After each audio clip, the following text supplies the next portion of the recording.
do, y'all? It's Franchise Jerry back with another episode of Wrestling with Xotics. This is our 420 episode, and I got my dog with me. Think I need to feed you water. And we're about to break down some wrestling for y'all. For starters, on Monday Night Raw, we got the Judgment Day joining forces with the Bloodline to handle each other's situations. So Solo's supposed to handle Rey Mysterio, which he did, and eventually he's supposed to handle Bad Bunny. Judgment Day, on the other hand, is supposed to handle Matt Riddle, Kevin Owens, and Sami Zayn. Unfortunately, they didn't hold up their end of the bargain, and the Usos ended up having to intervene at the end of the show. From that moment, though, we got a great face-off between Damian Priest and Solo Sikoa, and I can't wait to actually see them face off because I feel like Solo is going to lose. Even though Damian Priest should win this match, you can't be the enforcer and then lose to somebody with extensions and eyeliner. It's just not. It's not gonna go down like that. I promise you. But my question for you is, what do you think about Roman agreeing to all of this going down? What does that say about the Bloodline right now? To me, that says Roman just taking an easy way out of not blaming and putting more faith in the Usos to disappoint him more. Because in this aspect, they can look like the good guys because they held up their end of the deal, like you mentioned earlier, while the Judgment Day failed. Right. So you're seeing that this Sami Zayn and Kevin Owens problem is not something that only the Usos are struggling at. Mm-hmm. So, I don't know how it's going to play out. But like I said, we also got to look forward to seeing how Roman and the Usos acknowledge each other because they haven't since their big loss at WrestleMania. Right. So I'm interested to see that. Yeah, I think it's funny that Roman is agreeing to all this and he's losing faith in his cousins. I wonder when the Usos are going to wisen up and notice that all this is actually happening because I feel like they're not going to be rocking with it and it's going to lead to Roman losing one of his belts. That'd be good booking in a sense because a lot of people want to see Roman lose his belts, but I don't know how it's going to play out, bro. And I'm just interested to see this draft. Shit, they could give Cody his rematch and have the Usos turn on Roman. Yeah, because they've been finding out that Roman been doing bullshit to him or hoeing him. And when Roman needs them to do something, they could just walk out on him and Cody could hit him with 3 cutters and 1, 2, 3. That's a fairy tale ending, man. WWE don't get those. They could at SummerSlam. I mean, they already hoed him once. Yeah, with his horse. You know what I mean? And he's already about to pass that 1,000-day by then. So yeah, I hope. That's like it'd be perfect timing, honestly. Yeah, that's best case scenario for him. Coming from a different spectrum of the wrestling world, I'm here to talk about AEW. Bro, how do you feel about free agent Jay White? How do you think he's been presented on AEW so far? I think Jay White in AEW is good for him. It can kind of give him some more experience on how to carry yourself as a wrestler. I mean, the wrestling for him is there, but the character needs to evolve a little bit more before he wins world titles, if that makes sense.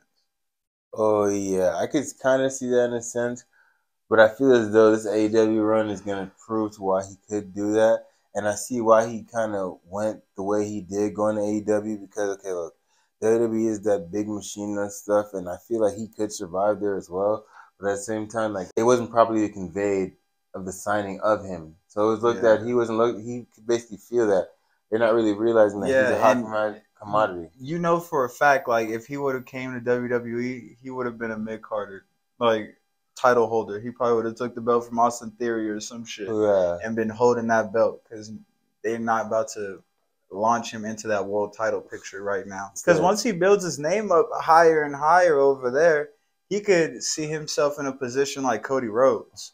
Okay, you turned yourself into a big name over there.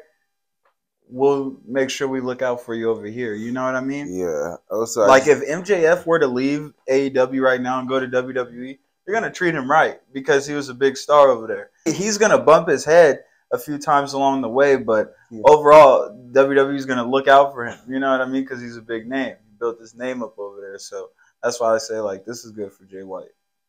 Yeah, I feel as though too. It's better for him to be where he chose to go because he can wrestle with people like Kenny Omega. He can wrestle with people like Hangman. He can wrestle with Ricky Starks. More like, I feel one thing AEW has over WWE, bro, is the aspect of they have wrestlers that can wrestle with everybody. And then more people get actual potential and screen time to wrestle. WWE is kind of like, you see a lot too much Mustafa Ali. Like, they have it, they just don't display it. That's why I feel like I hope that someone like him will increase the competition. But that's also why I said in our last episode, I need Triple H to clean out the backstage locker room, because there's a bunch of wrestlers getting screen time and match time that don't deserve it. You know what I mean? Why do we keep seeing Baron Corbin going outside every week? I can go weeks, months, years, centuries without seeing that on television. That could be somebody else's spot that's actually new. And like you said, we're seeing too much Mustafa Ali. Like, come on, what? He's not doing nothing but straightening his hair and talking shit backstage. Cut him out. Madcap Moss, all he's doing is getting these terrible pep talks from Emma, his weird ass girlfriend, and she losing and he losing. So they both taking L's and they both suck at wrestling, and we don't fuck with them as fans. Like, nobody do, for real. So it's like, stop forcing that on us and push somebody that we actually like. You know what I mean? That shit is terrible. That's why I'm happy this draft is coming up, though, because, yeah, it's time to shake this shit up. And not only send people to different places, but send people home. Just get rid of them overall. Like, if they don't do nothing for the company, don't pull nothing, don't just have them around as fucking squash match opponents. Because at the end of the day, if the locker room's full of people that just want to win, if whoever is losing, someone's going to be pissed and not trying to be losing next time. So that'll make it more competitive. Bro, that's why 07 to 2016 was so great, because the locker room was full of people that wanted a title, and it was just high competitive energy the whole time for the belts. You know what I mean? Like, the Mrs. Intercontinental Championship run was one of the greatest Intercontinental Championship runs between that time period. It was real competitive wrestling, and it amped him up as a wrestler. Like, there's not enough competitive wrestling nowadays in these current rosters. You know what I mean? I remember even watching like matches with like Kurt Angle going against like people like William Regal or anything of that nature. William Regal versus like Rob Van Dam or Edge. Like, it was always competitive, icy title. Whether that or they just have a grudge match. And like, now you don't really see that. No wrestler wants bragging rights or anything. They just kind of have like a petty little feud, and then it's like whatever. I want to get your opinion on Bianca Belair and Dakota Kai's match, bro. They put on a wrestling classic, and I feel like Raw needs more matches like this. What did you think about it? Raw and SmackDown need more matches like this. I feel like Dakota Kai, like I always say, is like the workhorse of the Damage Control. They like the way she wrestles. She's a safe worker. She often has the ability to put on those wrestling classics like you just referred to. But at the same time, I don't know, like, I feel like they're really scared to go all in with her, because that's why they didn't give her just doing NXT either. And I feel like on that main roster, she's kind of like showing that, yeah, we can do that. We could do that, but I feel like, you know how WWE is, they kind of take advantage of you, if they see that you are like a Chad Gable. He's such a good wrestler. We see him consistently all the time. And we as fans know it, but they kind of like, he's just too good. Like, we need him to build people. Like, he's gonna be all right. You guys like him enough, and he's not doing anything corny. So it's basically like Dakota Kai. Mm-hmm. She's a consistent fade. We already know she's tough. Why do she need a belt? Yeah, you need belts for somebody who need to build up. Mm-hmm. You know what I'm saying? I see them more giving her belts like Io. Even though I feel like Dakota Kai definitely deserves it, they'll give it to Io just because it'd be like genius of the sky. Shit, they can market. They haven't come up with no like real catchy shit for Dakota Kai yet. So that's why it's like, I feel like they're just like, you just wrestle good. Yeah, she's one hell of a wrestler. That is for sure. And that's why it's so disappointing to not see her get her just due. And that's why WWE definitely needs to make more belts. And I'm going to keep saying it on this show until there's more belts being made. I did notice how she was kind of holding back in this match. You know what I'm saying? Almost like she had to take the L. Something that I've been seeing Matt Riddle do a lot lately, which I don't like to see, but it's against Bianca, so it's understandable, and I'll let it slide. And I won't discredit Bianca at all, because it was still a great showing by her, a dominant showing by her. Yeah, I feel as though Bianca has a trajectory that we are not sure anytime soon she's going to be going downward, only up. So I just feel there's people that are going to have to just take the burial. You know, they can't really complain about it. Yeah. We're watching a historic generational talent. So. And I don't mind. I don't mind. Yeah. If I could sit here and watch Roman do this shit for fucking damn near 3 years, I can sit here and watch Bianca dominate these women. I've already watched her dominate most of them in NXT. So this is just even better because she actually has a title underneath her name now. This brings us to our next news topic. I want to mention Drew Galloway because that's what he might be going by when he leaves WWE. Because apparently he's not too hyped on the new contract they offered him. They couldn't come to agreement on the numbers, and he's expiring very soon. That's probably why we haven't seen him on TV at all lately. As well as he's nursing an injury. Mm-hmm. I think it's something to do with his a hamstring or his quad or something. I feel like his leg. Nevertheless, he's still not happy with how WWE is perceiving and treating him. And I feel like it makes sense because he feels he's a two-time WWE champion and he's not being the main event. He got hold in his main country, in his homeland, basically, in Cardiff, in his backyard, and Roman went over and they had him singing afterwards, and it was just not a good look. He did that on his own. That singing part he did on his own. And at the same time, we knew he wasn't going to stop the tribal chief.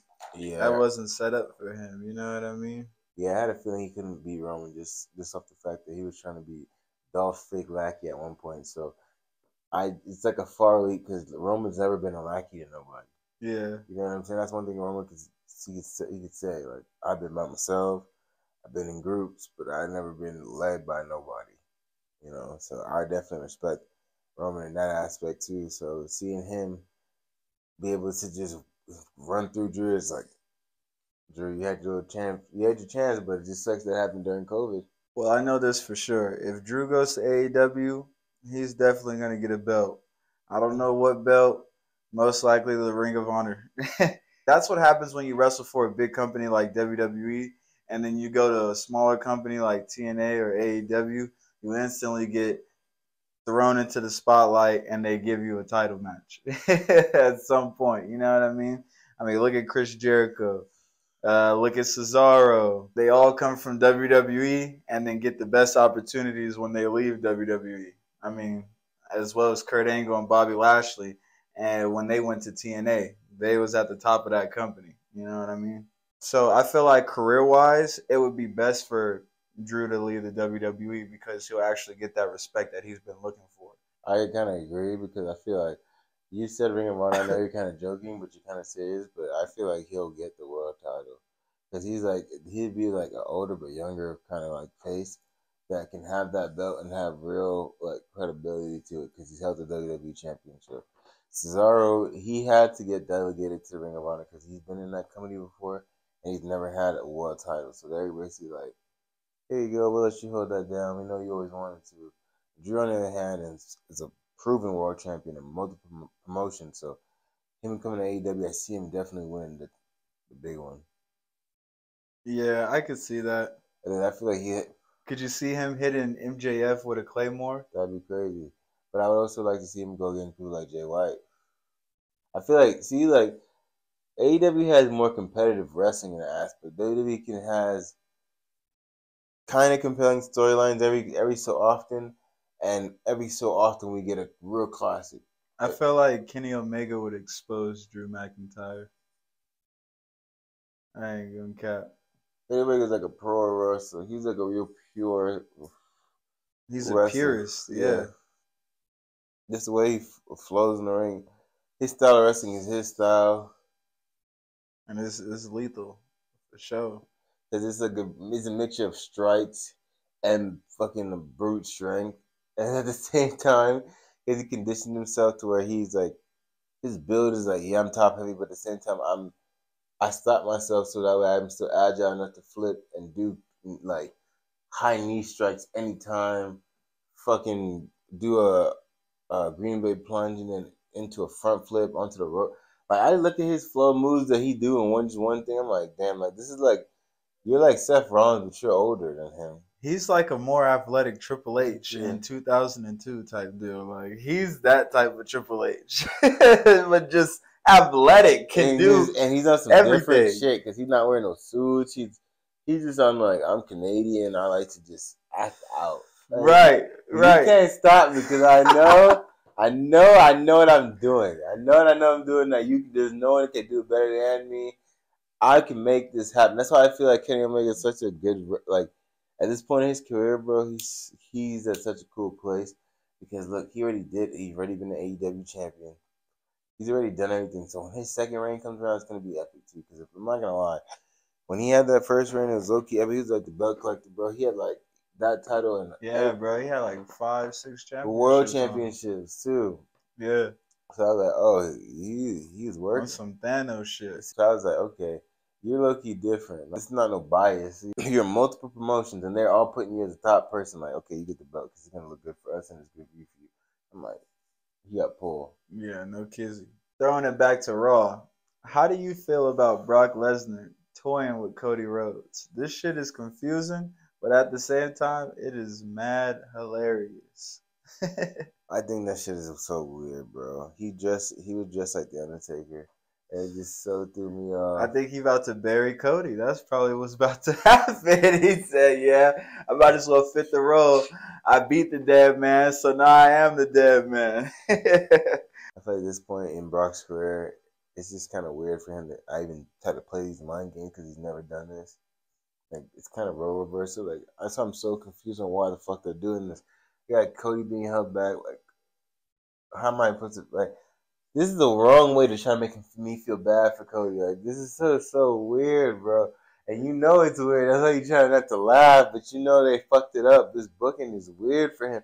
They should have, like, I get Roman wanted that 1,000 day, and we knew it. We called it because he could finish the story. I knew they were gonna play that shit. Oh, he could continue the story anytime. I'm like, bro, this is bad for him because it looks like he cannot finish the job, or it looks like weird shit just is gonna happen with his career. Yeah. Like, I'm like, bro, he referred to himself as Stardust. What more do you guys need to realize? Like, it's that you can't refer to yourself as that to show how far you come and not get the title, bro. It just looking crazy. So he got to get that shit soon. But now he's just dealing with Brock, and it's just weird because Brock can't even challenge for the title. So it's not even like this is a number one contendership. So it's like, it's just weird. Like, what is gonna come from this?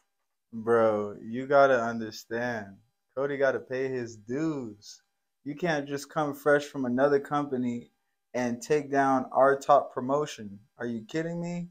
You gotta pay your dues. You gotta make sure you worth it. Yeah, you won the Royal Rumble, but you also came at the end of the Royal Rumble, so you picked up the scraps, technically.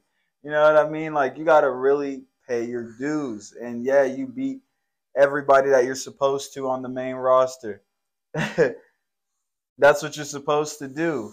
But you're not about to take down the main promotion. As far as Brock Lesnar goes, I love it. From the way he's dressed to the way he's not letting Cody get back. And that's kind of like me.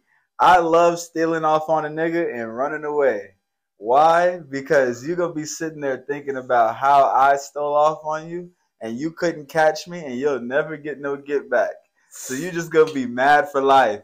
And that's going to be the worst thing ever because you're going to be like, damn, if I ever see that nigga again, I'm going to do him bad. You ain't never going to get me. And I feel like that's how Brock Lesnar is playing it right now. And I also feel like when they finally meet each other, Brock Lesnar gonna do him even worse. He gonna be like, oh yeah, you caught me. You got me. And Brock Lesnar just gonna do him bad, I promise y'all. Definitely not. American Nightmare about to hold him. You think so? Yeah. I feel like Cody's definitely gonna lose this one, bro. He going 0-2. He's going down. He's going down. Y'all hear that? Yeah, that shit silky smooth. You heard? Go ahead, bro. What else you got for us?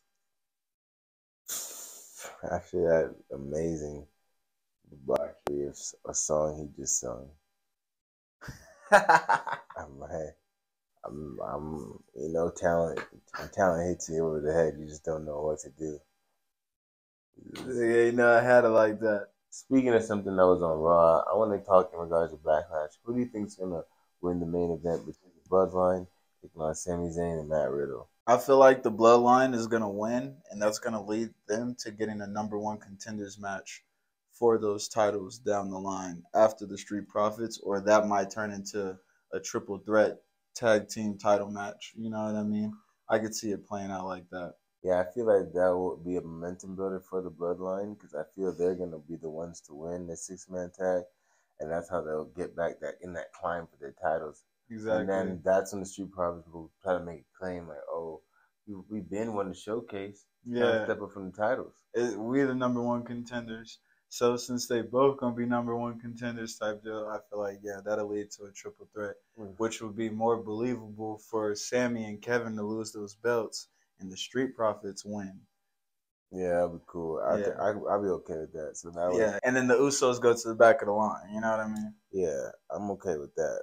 That's way better than having Sammy or Usos as tag team champions. Yeah, for sure. Because they could still get their credible run, and then we can get that match at SummerSlam, or we can even get that match sometime after SummerSlam. Like, there can be a lot of build all the way up to that, since they've already been putting off that #1 contenders match for the Street Profits this long. You know what I mean? Yeah. So, the Street Profits been under some stress lately, boy. They be selling all these commercials, all these promos and shit. Right. And can't win a match. That's terrible. Speaking of Raw, The Miz and Seth Rollins had a wrestling classic for sure. Like, The Miz low-key surprised me. Like, I didn't know that he could still wrestle like that at a high level. You know what I mean? And it was actually believable. So, credit to The Miz, and even better showing by, of course, Seth Rollins, who got the win in this match. Burn it down. He burnt that shit all the way down, like we is on this 420 episode. Hell yeah, we is. I'm fucking cooked. My last news segment, I just have to mention this past AEW. We continue this story with the 4 pillars, that being Darby, Sammy Guevara, as well as Jungle Boy, and of course the AEW World Heavyweight Champion MJF. And it's so funny, like every time that the 3 of them, excluding MJF, are out there and talking, they prove why they're not ready to be AEW World Champion. It's just more and more funny because they're just not ready there to carry themselves in the spotlight, be in public, and be constantly on the microphone. It's like, yeah, that in-ring can do so much. That's why Max, even though he doesn't wrestle all the time, when he does, he shows out in the ring. Seen him do a full backflip off the top of the rope versus Takeshita, and you know Max doesn't practice that move. So for him to be able to do that stuff shows me that he has the capability to wrestle like you guys, but he's more of a tactician in how he goes about carrying himself as the wrestler MJF. You know what I mean? Right. And it's obviously working out for him, man. I'm not going to lie. I feel like the only one that could actually hold a candle to him is Sammy Guevara, just because I've seen what he's done with the TNT Championship. You know what I mean? He's put on some great matches holding that belt. That's a fact, bro. I can see why you say that. Me personally, I think Darby can't be it, but he would be most compelling because it's like they had a good ass match together. But at the same time, I want to see Jungle Boy step up. So it's like, But I do see why you say Sammy because he's like the clear, just based off the athleticism alone. Yeah. His in-ring capability, and he has victories over people like Cody.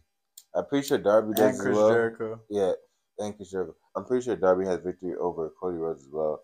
I want to say because no, he didn't. I think he might have. I'll check that later, but I just feel as though Darby has that tenacity in a sense. It's just that his character is not necessarily you always get behind the pause. Like it's just something about him how he carries himself, And then Jungle Boy Loki exposed him and said, "You're nothing. Like your fans look up to you and like you, but they don't know what you're like behind the scenes.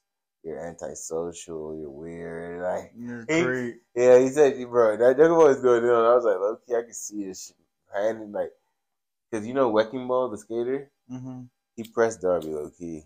Word? A couple of years ago, when AEW first started, and Wrecking Ball, he was low-key scared of Wrecking Ball. He got him kicked out of the spot.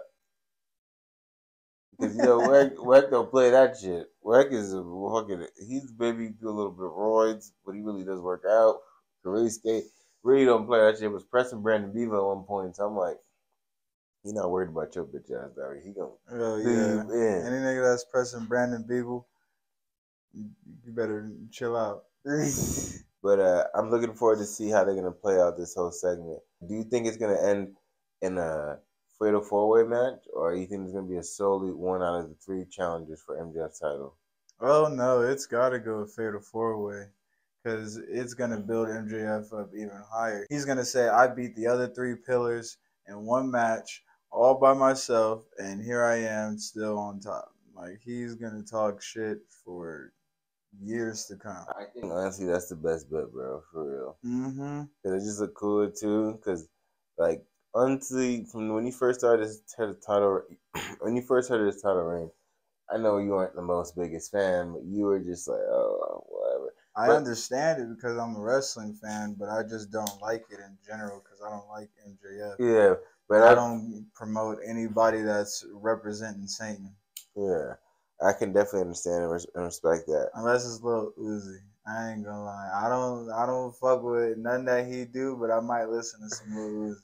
He got a good vibe to him. I ain't gonna cap. His music got a good vibe to him. Him himself might not, but his music. Yeah. Playboy Cardi too, sometimes. You gotta separate the art from the artist. Yeah. You know what I'm saying? But back to what I was saying. I know you weren't the biggest fan when he first got the title, but you can't say his matches have not been good and the actual title defenses have not been quality. Like, yeah, at the same time though, sometimes it just looks staged. I still don't believe that MJF is ready for this. And that win over Daniel Bryan kind of just proved it to me, because it was clear as day that Bryan was holding back and pretty much gave up the match, and then came out and tried to lie and say that he did it because he wanted to be at home with his kids. I was like, this is the dumbest shit I've ever heard him ever say. Like, bro, this is how you feed your kids. You sitting at home, you ain't gonna be able to pay for that house that you live in. Bree gonna have to start wrestling again or stripping or something. Or wrestling WrestleCons, conventions. That's what I'm saying, bro. So the hell no, you not about to stop fucking wrestling. Get your ass to that ring. So yeah, I wasn't rocking with that, and I don't think MJF is ready, but I understand what AEW is trying to do. And at some point, you got to give a guy like that the belt, so that way you can build your young talent up. Definitely, you know what I mean? I feel like he's more than ready though, bro. Because at the end of the day, he's not no one's beating him in the mic, and he's having quality segments with all kind of people, even with Sting. It doesn't have to be like wrestling. It's like real, quote unquote, like I get that old school heel vibe to him, and I'm like, this is what wrestling's been missing. It's like that's what we often complain about in WWE, because these motherfuckers have no seasoning.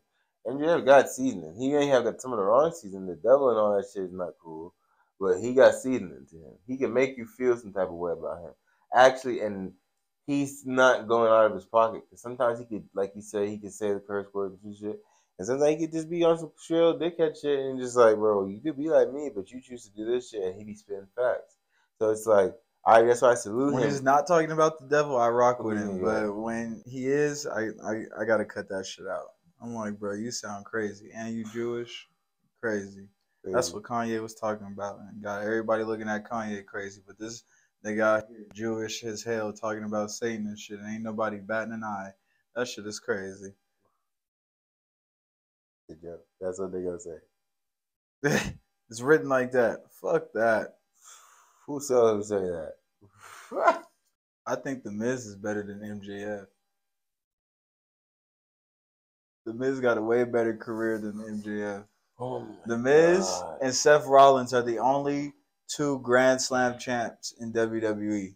That's saying something, and that wasn't by accident. The Miz, hell no, he is not as good a wrestler as MJF. You wanna know why? Yeah, he's actually better. He's not better. He's not better because he's not even as good as MJF. Actuality. MJF has never wrestled a match. Actually, you can go through and look at this shit yourself. You could go wrestle a match, and then he didn't have quality chain wrestling and reversals. I don't give a fuck if he cheats to win, because the Miz is to the point. Did you not just see his match with Seth Rollins? He was reversing all of Seth Rollins' shit. The Miz is not better than MJF, bro. I'm telling you right now. He's nowhere near athletic, nowhere near the conditioning, nowhere near has the technical ability that he really does possess. You know that MJF excelled everywhere he's been, right? That's why these pillars are talking shit to him, because they're like, you weren't even here first. You didn't get the job first. How the fuck did you get? How are you the champ? Nigga knows what he's doing. He know how to market himself. He know how to wrestle. He didn't go through getting kicked out of locker room. These niggas hate MJF. Don't get me wrong. They might hate him more than they hate the Miz, because this nigga's actually something at a young age. The Miz had to go through being kicked out of the room for eating fried chicken. that kicked him out. I couldn't get dressed, and I had to go get dressed in the bathrooms and shit like that. Paid his dues. Paid his dues. Like Cody about to. All I'm saying is, that ain't MJF's story, bro. He's a champ. He ain't going out sucking shit. He doing cool shit by himself, too. He don't got a lackey cheating for him. He's over here manipulating people with their mind. MJF, bro, he honestly is better than The Miz, bro. I can't say that. I can't say The Miz is better than him. But The Miz getting done up by Snoop Dogg and Bears. You just saying he down bad. MJF ain't getting done like that. Yeah, bro, but this is current Miz. You can't just look at current Miz and then dismiss him. Bro. You got to look at his overall career. I just told you he's a Grand Slam champion. He has had multiple title reigns, bro. Can I just say something? At one point in time, Miz generated enough heat for himself, but at the same time, that's why his reign didn't really last like that, bro. He was a World Heavyweight champion, no, WWE champion to be specific.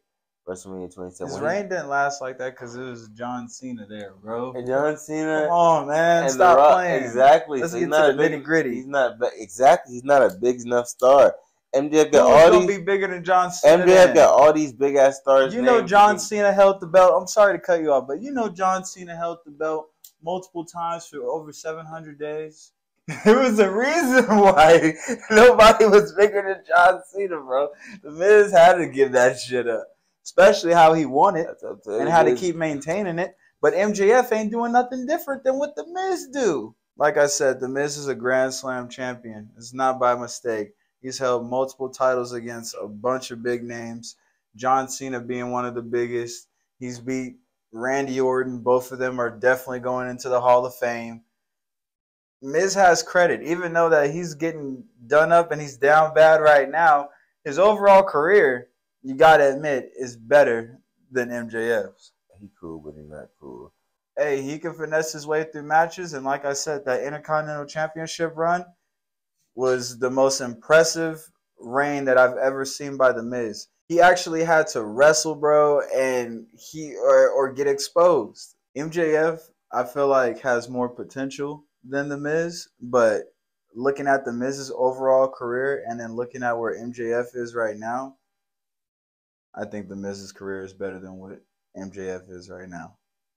He's already held the World Championship twice, so he's up on MJF like that. Actually, he's held the World Tag Team belts a couple times too. So, you know, and undisputed World Tag Team belts, actually. Yeah, I just don't know. You worded it good, but I definitely do think MJF is better than him and is going to continue to show why he will be better than him when he's done wrestling. He's actually going to be in a real Hollywood blockbuster. Unlike The Miz. The Miz is a fucking A-lister. He's a fag. Say like that. The Miz? Maxwell. The Miz got Maurice. Have you ever watched the show, The Miz and Maurice? One of the hottest shows on the USA Network. Sorry, I'm trying to get my Corey Graves on. Yeah. Crazy. You know that's how that nigga Corey Graves is. He get ready for The Miz. He said, hey, that's he ready to fucking throw his Adam's apple out for The Miz. Miz, do you need one? I heard you got massive balls, Miz. That's the Corey Graves be on. Pause. Anyway, last segment we got for you guys is the promo that Trish Stratus cut on Monday Night Raw. This was the realest promo of 2023 in my opinion, because Trish finally said something that I've been wanting to hear her say for a while, and I need more people to acknowledge that she was the start of the women's revolution. She's pretty much the pioneer of why women have long wrestling matches today and are able to do what they do on television now. Because she was all like, all right, it's one thing to look sexy, but I'm going to actually know how to wrestle too. And not only that, but I'm going to be a great champion. And she proved that in her era of wrestling. She was a magnificent in-ring competitor, and nobody could hold a candle to her at that time. And I don't like how they was trying to build Lita up next to her like Lita was always that. No, you was always somebody's lackey in the back doing weird shit, half dressed. You just there. You was just there. You know what I mean? You ain't never did nothing meaningful, you know what I mean? Or changed the game like Trish Stratus. She did win the first women's main event. She beat Trish. I think they did that because they wanted to establish Lita. Because Trish was already established. That's why. Yeah, I think that's exactly why they did that. Trish was well established already, so it wasn't like a big deal for her to give the title to Lita. And Lita was finally starting to take her career seriously at that time. So that's basically what I'm saying. Trish started this shit, you know what I mean? And put Lita on. So I feel like that's why she turned on Becky, like, yo, I'm the one that started this shit. You should have wanted to win that shit with me. You know what I mean? Yeah. Why are you putting Lita over me? Lita cool, but I'm not no afterthought. you know what I mean? Yeah. I'm her. I knew she was gonna tweak on them. Just how that interview, and they were just like, when she came in last, she was like, she low key looked like, how could you let these interviewers fucking skip me? Not even trying to acknowledge me. Like, Right. I'm not the real one. Like, I was just because I ain't got a title. I helped y'all get that title. I was the first 7-time women's champion when I retired. Right. She beat Lita for the belt before she retired first, like in 2006 at Unforgiven. Because she's the GOAT. She made Lita tap out to a sharpshooter. I'll never forget that. I had that on DVD. That's dope. Bro, she was always adding more stuff to her wrestling repertoire. Yeah. You know what I mean? That's why I'm like, yo, Trish is really the pioneer of this shit. And I love that she finally came out and said it. And now everybody need to acknowledge that shit. The only thing I didn't like about what she said was how she didn't like how Becky didn't just verbally thank her.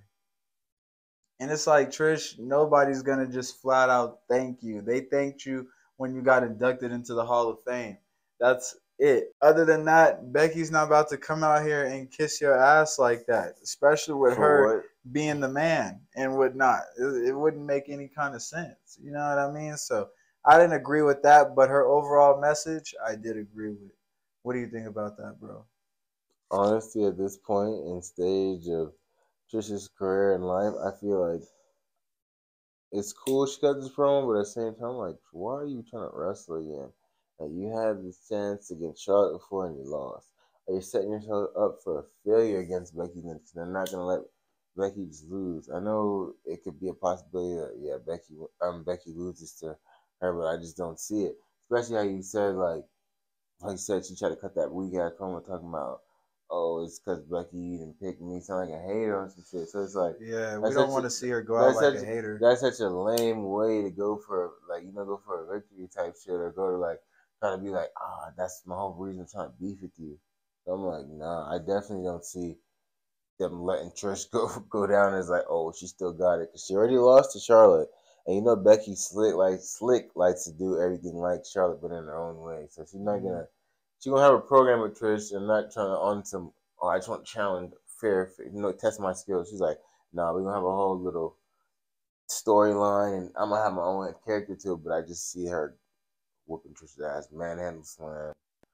Fucking, what's her other move she like to do? The last kicker, like.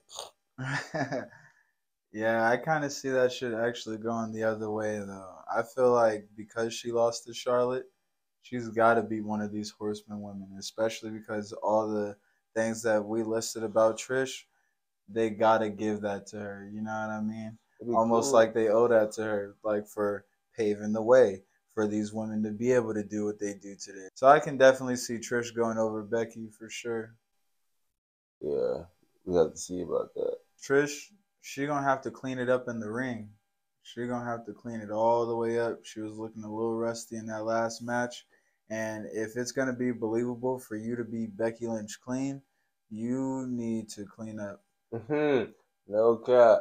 I'm looking at Lita, and I'm like, Trish did you a favor. Get off the fucking TV. Yeah, low key. She did you a whole favor because you was looking. You looking like a robot. Yeah, you was looking like you was buffering and shit. You was looking finished. She's like, bro, I was like, how did Dakota Kai and EO took okay to get in finished like that? But I was looking at, I had to watch it like this. Like, oh, you heard Dakota Kai and EO Shirai lost. I said, what? How they let that happen?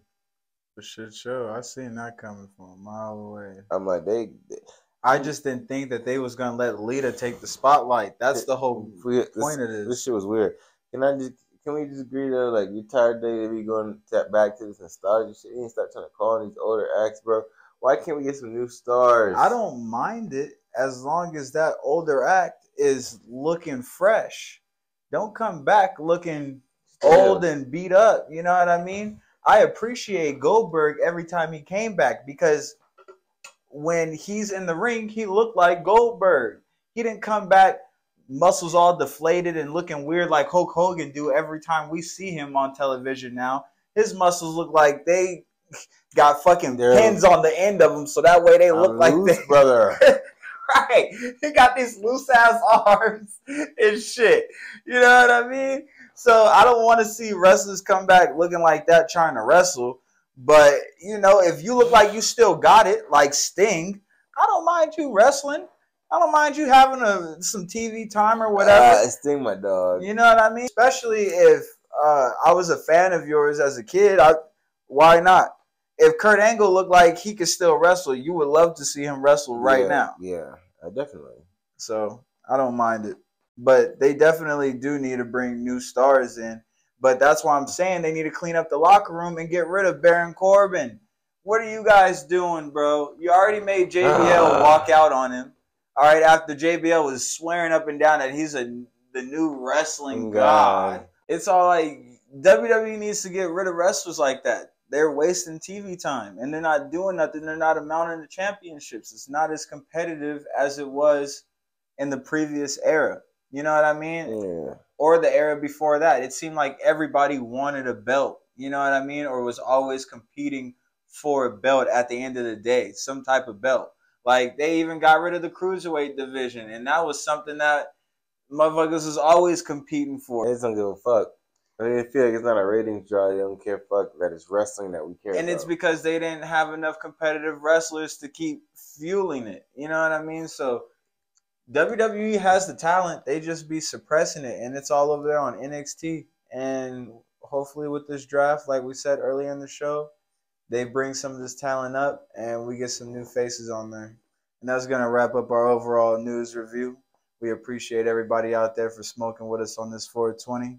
Make sure you guys like, comment, and subscribe, man. Share this shit with the world, y'all. Ed, turn on your post notifications so you know every time we drop a track. And also make sure you guys go and check out our store at pcfshop.myshopify.com. Peace.